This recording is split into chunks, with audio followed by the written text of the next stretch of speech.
Exam struggle. तो कैसे हैं आप सब लोग? आई होप कि सब लोग अच्छे होंगे और अच्छे से अपनी तैयारी को कर रहे होंगे। तो यार आज हम बात करने वाले हैं यूपीएसआई के बारे में। एक कमेंट आया था और भी एक दो लोगों के मैसेज आए थे कि भाई यूपीएसआई के बारे में बताओ, ठीक है।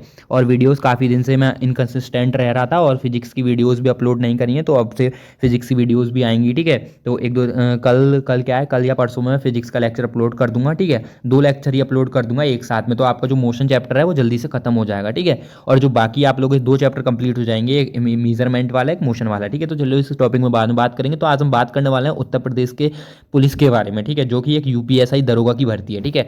तो इसके अंदर पूरा जानेंगे क्या होता है, क्या इसका सिलेक्शन प्रोसेस, मतलब क्या क्या होता है। सिलेक्शन प्रोसेस तो नहीं जानेंगे, किस तरीके से हम अपनी तैयारी कर सकते हैं उस चीज़ के बारे में आप लोगों को मैं बताने वाला हूँ अच्छी तरीके से।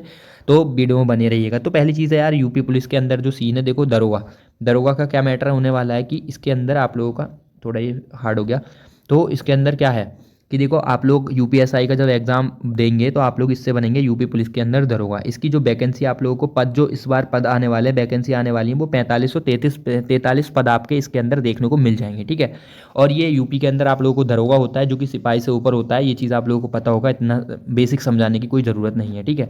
बात करते हैं इसके अंदर एग्जाम की। तो मेरे भाई एग्जाम आप लोगों का जो है, ये एग्जाम आपका होने होगा नवंबर, सितंबर से नवंबर के बीच में, ठीक है। अभी तो देखो इसके फॉर्म भी नहीं आए हैं। फॉर्म जो आने वाले हैं वो मई के फर्स्ट वीक में आ जाएंगे, सुनने में आ रहा है, ठीक है। जो चीज़ है वो आप लोगों को मैं बता रहा हूँ ऑथेंटिक, ये नहीं बोल रहा कि गारंटी आ जाएंगे, ठीक है। बट फॉर्म आ जाएंगे, देखो पेपर में आ रही है। क्योंकि पहले जो उनका नोटिफिकेशन आया था, मतलब नोटिफिकेशन नहीं कह सकते, जो ट्यूट करा था ना बोर्ड वालों ने, यूपीपीआरपी वालों ने बोर्ड जो करा था ट्यूट, तो उन्होंने ये बोला था कि अप्रैल के लास्ट वीक में आ जाएंगे। बट अब मई के फर्स्ट वीक में आने के चांसेस लग रहे हैं। तो आपके जो फॉर्म भर जाएंगे वो मई के फर्स्ट वीक के अंदर आप लोगों के फॉर्म भर जाएंगे, ठीक है। तो उस चीज़ की टेंशन मत करिएगा। तो अगर आप लोगों का एग्जाम ज़्यादा से ज़्यादा लेट होगा, ठीक है, तो इससे पहले तो देखो आप लोगों का कोई चांसेस नहीं है। आपका सितंबर से नवंबर से पहले एग्जाम बिल्कुल नहीं हो सकता। इसके बाद की बातें तो आप लोग करिए, ठीक है। भैया ये यूपी है, ठीक है, आप लोगों को सब पता होना चाहिए, ठीक है। तो ये चीज़ आप लोगों की हो गई। अब आगे चलते हैं, ठीक है। तो ये चीज़ क्लियर रखो अपने दिमाग में, ज़्यादा टेंशन मत लो कि हाँ एग्जाम कब होगा, अपनी तैयारी में जुटे रहो, ठीक है। देन उसके बाद हम बात करते हैं, इसके बाद में ये बात करते हैं हम किस तरीके से हम अपनी तैयारी करनी चाहिए, कौन कौन से हमारे सब्जेक्ट जो हैं वो गेम चेंजर सब्जेक्ट होने वाले हैं। तो उसके बारे में बात करेंगे। तो यार इसके अंदर जो आपके गेम चेंजर सब्जेक्ट होने वाले हैं, ठीक है, मैं जो बता रहा हूँ कि सबसे ज़्यादा फोकस करके आप किस सब्जेक्ट पे फोकस करके आप अपनी एक वैकेंसी निकाल सकते हैं। क्योंकि देखो इसके अंदर निगेटिव मार्किंग नहीं होती, आप लोगों को पता होगा कि निगेटिव मार्किंग जो है इसके अंदर बिल्कुल नहीं होती, ठीक है। आपको कोई टेंशन नहीं है। अगर आप लोग तुक्का भी लगा कर आओगे, तुक्का अगर लगाते हो ना, तुक्का, तब भी आप लोगों का काम चल जाएगा, ठीक है। तो मैं ये नहीं कह रहा इस चीज़ से देखो घबराने की टेंशन नहीं है कि हाँ निगेटिव में कट जाएगा। तो बहुत बढ़िया वैकेंसी है, अच्छी खासी सैलरी आप लोगों को देखने के लिए मिल जाती है। लगभग 65,000 के अराउंड आप लोगों को सैलरी, दरोगा की स्टार्टिंग सैलरी आप लोगों को देखने की मिल जाती है। रुतबा पावर पैसा यूपी के अंदर बहुत तगड़ा सिस्टम है, ठीक है। तो ये सारी चीज़ आप लोगों को पता होगी। और एक चीज़ आप लोगों को बता दूं, जो इसके लिए आप लोगों की एज चाहिए होती है वो 21 से चाहिए होती है, 21 से शायद 28 होती है यूपी के अंदर दरोगा बनने के लिए, ठीक है। और बाकी जो है आप लोगों को रिजर्वेशन मिल जाते हैं यूपी मतलब कि ओबीसी एसटी एससी वालों के लिए, जो उत्तर प्रदेश के लोग होते हैं, ठीक है। अब बात करते हैं, मेन बात करते हैं हम अपने इसके ऊपर, किसके ऊपर बात करते हैं कि हमारे सब्जेक्ट कौन कौन से गेम चेंजर होने वाले हैं। तो देखो पहला सब्जेक्ट यार मैथ्स है। मैथ्स एक ऐसा सब्जेक्ट है कि इसको आप अच्छे से लिमिटेड टाइम में, ये नहीं बोलूँगा कम टाइम में, आप इसको 3 से 4 महीने में इस तरीके से तैयार कर सकते हो। इतने हैवी क्वेश्चन नहीं आते कि अच्छे से आप अच्छा स्कोर ले सकते हैं इसके अंदर, ठीक है। अच्छा स्कोर लेने का मतलब है कि देखो 40 क्वेश्चन इसके अंदर आते हैं, आप लोग कर कितना अटेम्प्ट सकते हैं। देखो 40 क्वेश्चन अगर आप लोगों को इसके अंदर आते हैं, ठीक है, तो इसके अंदर आपको 34 से 35 क्वेश्चन ईजिली आप कर सकते हो। अगर आप लोग अच्छे से 3 से 4 महीने मैथ्स पढ़ ले तो आपको 34 से 35 का स्कोर अपना लेके चलना चाहिए इसके अंदर, मैथ्स के अंदर, ठीक है। ये आपके ना बिल्कुल मार्क्स बूस्टर सब्जेक्ट होने वाले हैं। बात करता हूँ दूसरे सब्जेक्ट की। जो दूसरा सब्जेक्ट आपका होने वाला है, जो होगा आपका हिंदी का सब्जेक्ट होने वाला है, ठीक है। करते हैं हम, इसके अंदर आता है हमारा सेकंड सब्जेक्ट जो कि हिंदी। हिंदी के अंदर बात करते हैं, हिंदी आप लोगों के कितने क्वेश्चंस आते हैं। हिंदी के आपके 40 क्वेश्चंस इसके अंदर पूछे जाते हैं, ठीक है। तो 40 क्वेश्चंस के अंदर आप लोगों को जो अपना टारगेट करके चलना है, इसके अंदर आपको 35 से 36 क्वेश्चन का आपको टारगेट बना के इसके अंदर चलना है। देखो यार हिंदी कोई ज़्यादा टफ सब्जेक्ट नहीं होता, हिंदी को आप लोग बहुत ईजी तरीके से कर ले हुए, ठीक है। तो हिंदी के अंदर जैसे 40 क्वेश्चन पूछे जा रहे हैं, तो 40 क्वेश्चन के अंदर आप लोग 35 से 36 क्वेश्चन आप ईजिली कर सकते हो। तो इसलिए आपके गेम चेंजर सब्जेक्ट होने वाले हैं, ठीक है। मैथ्स है एक, मैथ्स भी एक प्री डिफाइंड सब्जेक्ट है। एंड आपका हिंदी प्री डिफाइंड सब्जेक्ट है। दोनों क्या है, ये प्री डिफाइंड सब्जेक्ट है और इनको आप इजीली खत्म कर सकते हैं, ठीक है, इजीली खत्म कर सकते हैं। और मतलब ये है कि जैसे जीएस होता है ना, जीएस के अंदर आप लोगों के जीके के अंदर कहीं से भी क्वेश्चन पूछ लेता है। इसके अंदर एक स्पेसिफिक एरिया होगा कि हाँ भाई इस सिलेबस के ही अंदर से आपसे क्वेश्चन पूछा जाएगा, इससे बाहर कोई क्वेश्चन ही नहीं आने वाला, ठीक है। तो इसलिए मैं आपको एक गेम चेंजर इन सब्जेक्ट को बता रहा हूँ। पहले सबसे पहले अपना फोकस इन 3 सब्जेक्ट पे आप लोगों को रखना है, ठीक है। तो चलिए बात करते हैं अगले सब्जेक्ट की। तो अगला सब्जेक्ट हमारा होने वाला है रीजनिंग, ठीक है। रीजनिंग तो देखो ऑलमोस्ट सबको ही आ जाती है, सबको ये रीजनिंग सबसे ईजी सब्जेक्ट आपको लगने वाला है। बट यार ये है कि यूपी पुलिस के अंदर और यूपीएसआई के अंदर जो इंग्लिश वो रीजनिंग आती है, रीजनिंग थोड़ी अच्छे लेवल की पूछी जाती है। इसमें थोड़े कथन एवं निष्कर्ष वाले क्वेश्चंस भी अच्छे खासे आते हैं और भी कुछ काफ़ी चैप्टर्स हैं जो कि एसएससी से हटके आते हैं, ठीक है। एसएससी की जो तैयारी करने वाले लोग हैं तो उनके लिए कुछ थोड़े चैप्टर्स प्लस में करने पड़ेंगे, आपको 2 से 3 चैप्टर होंगे जो कि आपको रीजनिंग में करने पड़ेंगे, ठीक है। तो रीजनिंग एक ईजी सब्जेक्ट में मानते हुए रीजनिंग के अंदर जो आप लोग 40 क्वेश्चन आते हैं, इसके अंदर मैं मानता हूँ कि आपको 38 से 39 क्वेश्चन करने पड़ेंगे। इसके लिए इतनी फाइट मारनी पड़ेगी। अगर आपके देखो वैसे तो आपको 40 में से 40 आने चाहिए कि इसके अंदर रीजनिंग के अंदर आपके 40 में से 40 आने चाहिए। अगर आपके 40 में से 40 नहीं भी आ रहे हैं तो रीजनिंग के अंदर आपके 40 में से 38 क्वेश्चन तो मेरे भाई आराम से आप कर ही लोगे। अगर आप लोग 38 क्वेश्चन नहीं कर रहे हो तो फिर सीधा कॉम्पिटिशन से बाहर हो और फिर कॉम्पिटिशन के लिए फाइट नहीं मार पाओगे आप लोग, ठीक है। तो ये आपके 3 सब्जेक्ट हो जाते हैं। तीनों सब्जेक्ट पे अगर आप अच्छे से इन पे कमांड बना देते तो कोई भी आपको सिलेक्शन लेने से नहीं रोक पाएगा। और देखो इसके अंदर यूपीएसआई के अंदर आपको नेगेटिव मार्किंग देखने को नहीं मिलती है, तो सबसे बड़ा बेनिफिट आप लोगों को इस चीज़ का होने वाला है। इतना कांस्टेबल वालों को भी नहीं होगा जितना आप लोगों को होने वाला है, ठीक है। तो चलिए आगे देखते हैं, बात करते हैं। देन उसके बाद में बात करते हैं कि देखो डिफरेंट फ्रॉम अदर।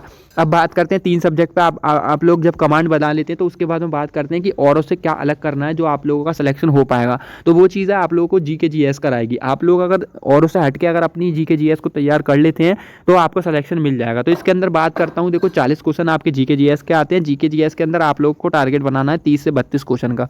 30 से 32 क्वेश्चन का कैसे, देखो इसके अंदर जो मेजर चीज़ें पूछे जाती हैं, एक तो आपके स्पेशल टॉपिक पूछे जाते हैं। कौन से आपके स्पेशल टॉपिक पूछे जाते हैं, जैसे कि जीएसटी हो गया, है ना, जीएसटी हो गया, फिर है मानव अधिकार हो गया, ठीक है। तो ये इस तरीके के टॉपिक्स आप लोगों के पूछे जाते हैं जो कि स्टैटिक जीके में काफ़ी सारे टॉपिक्स आपके पूछे जाते हैं, ठीक है। और आपकी एक तो ये स्पेशल जीके हो गया, उसके बाद में आप लोगों की यूपी जीके हो गई, ठीक है। दूसरा सब्जेक्ट आपका यूपी जीके हो गया एंड थर्ड सब्जेक्ट आपका पॉलिटी हो गया। इन 3 सब्जेक्ट से ही मेजरली आपके क्वेश्चन पूछे जाते हैं, ठीक है।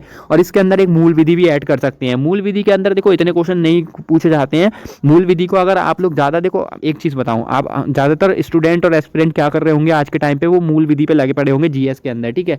तो मूल विधि पे इतना टाइम नहीं देना है, ठीक है। मूल विधि पे इतना टाइम मत दो क्योंकि 2 से 4 ही क्वेश्चन इसके मूल विधि के आने वाले हैं, इतने क्वेश्चन नहीं आने वाले। अगर इन पे ज़्यादा ध्यान दोगे फिर और चीज़ों से हट जाओगे। तो इसको पहले इन चीज़ों को मेजरली कवर करो अपना, पहले 3 सब्जेक्ट उन पे कमांड बनाओ। उसके अंदर जीएस के अंदर आप लोग यूपी जीके और स्पेशल टॉपिक और पॉलिटी, इन चीज़ों को अगर अच्छे से आप लोग कर लेते हो उसके बाद में आप लोग मूल विधि पे मूव ऑन होना मेरे हिसाब से। बाकी अब अपने तरीके से कर रहे हो, आपको लग रहा है कि हाँ सिलेक्शन ले सकते हैं तो आप लोग उस तरीके से कर सकते हैं। बट मैं बता रहा हूँ कि मैक्सिमम स्कोर आप इस तरीके से कर सकते हैं अपना, ठीक है। देन उसके बाद में हम बात करते हैं कि देखो टोटल आपका जो टोटल कितना बैठने वाला है। तो यहाँ पे आपका टोटल जो है 137 क्वेश्चन आपके बैठेंगे, जो कि आप गुणा करेंगे तो उसके बाद में आपके 342 नंबर आपके बनेंगे, ठीक है। 342 बनेंगे और जो पिछली कट ऑफ गई थी वो कितनी गई थी, 316 पे। तो यहाँ आपका सिलेक्शन कहीं से कहीं तक भी कट नहीं सकता, ठीक है। तो जैसा मैंने आप लोगों को बताया इस तरीके का स्कोर अगर आप लोग लेके चलते हैं तो आपको कहीं भी कोई प्रॉब्लम नहीं आने वाली है, ठीक है। उसके बाद आइए आगे बात करते हैं। तो ये चीज़ आप लोगों को समझ में आ चुकी है, ठीक है। कितने क्वेश्चन का क्या चीज़ आती है, देखो मैथ्स आती है आप लोगों की 40 क्वेश्चन की, उसके बाद में रीजनिंग के 40 क्वेश्चन आते हैं। 100 मार्क्स का आपका ये पेपर होता है, ठीक है। 100 मार्क्स का एक सब्जेक्ट होता है। उसके बाद हिंदी आपकी 40 क्वेश्चन की आती है जिसके अंदर 100 मार्क्स पूछे जाते हैं, तो क्या। तो उसके बाद जो टोटल मार्क्स होते हैं आपके कितने होते हैं, 400 मार्क्स का पेपर होता है, ठीक है। और टोटल क्वेश्चन होते हैं 160 क्वेश्चन, इसके अंदर टोटल क्वेश्चन आपके 160 आते हैं, ठीक है। तो चलिए अब आगे बात करते हैं और देखते हैं क्या। तो देखो मैं प्रीवियस कट ऑफ के अंदर बात करूं, देखो कट ऑफ जानना बहुत ज़्यादा इंपॉर्टेंट हो जाता है। कोई भी अगर आप लोग किसी चीज़ की तैयारी कर रहे हो तो PYQs और कट ऑफ बहुत ही ज़्यादा हमारे लिए इंपॉर्टेंट हो जाती है। तो पिछली कट ऑफ की मैं बात करना चाहता हूं। तो मेल के अंदर जो UR की कट ऑफ गई थी आप लोगों की, तो UR की कट ऑफ जो गई थी मैंने बताया था 316.11 गई थी, ठीक है। और जो तरीका मैंने आप लोगों को बताया उससे आपके कितने 342 मार्क्स बैठ रहे हैं, 342.5 मार्क्स बैठ रहे हैं। तो भाई आपका कहीं से कहीं तक सिलेक्शन नहीं रुकने वाला है, जो स्ट्रेटजी मैं आप लोगों को बता रहा हूँ। अगर आप लोग इसको अच्छे से शिद्दत से फॉलो कर लेते हैं तब। देन उसके बाद में बात करते हैं फीमेल की। फीमेल की जो यूआर की कट ऑफ गई थी वो 296 पॉइंट कुछ गई थी, ठीक है। तो फीमेल को भी कम से कम अपना जो टारगेट लेके चलना है वो 320 प्लस का लेके चलना है, 320 या 315 अपना लेके चलना है इस बार, ठीक है। बाकी अपनी मेहनत करते रहो, देखो ज़्यादा से ज़्यादा टारगेट का सोचोगे तो आराम से इजीली सिलेक्शन हो जाएगा और कोई भी प्रॉब्लम नहीं होने वाली है, ठीक है। तो आपका जो टारगेट मैंने आप लोगों को बता दिया है वो 330 मार्क्स का, तो आपको 100% लेके चलना है। 330 नंबर का अपना टारगेट लेके चलो और अच्छे से अपनी तैयारी करो और पीवाई क्यू उसको अपना अच्छे से एनालाइज करके आप लोगों को उसको लेके चलना है, ठीक है। अब देन मैं उसके बाद में बात करता हूँ बुक्स के बारे में। तो देखो यार, मैं मैथ्स रीजनिंग और हिंदी, ठीक है, इन तीनों के लिए प्रैक्टिस बुक आपको बता दूं मैं, बाई सीटी की बुक ले लेना, इससे बेस्ट कुछ भी नहीं है। इसके अंदर आपके 2017 के और 2017 और 2021 के आपको पीवाईक्यूज मिल जाएंगे, ठीक है। अगर आप लोग ये अफोर्ड नहीं कर सकते हो, आप लोग अगर बुक को अफोर्ड नहीं कर सकते हो, तो मैं आप लोगों को बता दूं कि आप लोगों को पीडीएफ मिल जाएगी और वो मिल जाएगी मेरे टेलीग्राम चैनल पे। टेलीग्राम चैनल का लिंक आपको डिस्क्रिप्शन बॉक्स में मिल जाएगा। डिस्क्रिप्शन बॉक्स में जाके आप मेरे टेलीग्राम चैनल से ये सारी पीडीएफ ले सकते हो, ठीक है। तो इन तीनों की बुक मैंने बता दी है, ठीक है। उसके बाद में बात करते हैं मूल विधि की। तो मूल विधि के लिए बुक का क्या है, देखो अगर आप कहीं से यूट्यूब से करना चाहते हैं यूट्यूब से, तो यूट्यूब से कर सकते हो आप। बुक देखो, बुक से नहीं कर पाएंगे इतनी सारी चीज़ें। यूट्यूब पे इंपॉर्टेंट कंटेंट काफ़ी टीचर्स करा रहे हैं, आरडब्ल्यू चैनल पे भी करा रहे हैं या फिर बैचेस में भी करा रहे हैं, तो आप वहाँ से भी कर सकते हैं, तो ईजिली वो सारी चीज़ें हो जाएंगी, ठीक है।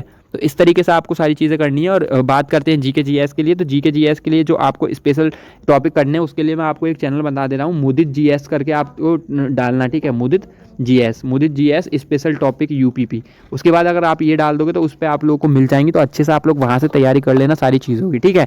और मैथ्स के अंदर ये है कि आप लोगों को मैथ्स के अंदर क्या करना है, प्रैक्टिस करनी है। मैथ्स के अंदर क्या करना है, प्रैक्टिस मतलब वीडियो देखनी है, पहले कॉन्सेप्ट क्लियर करना है वीडियो देख के।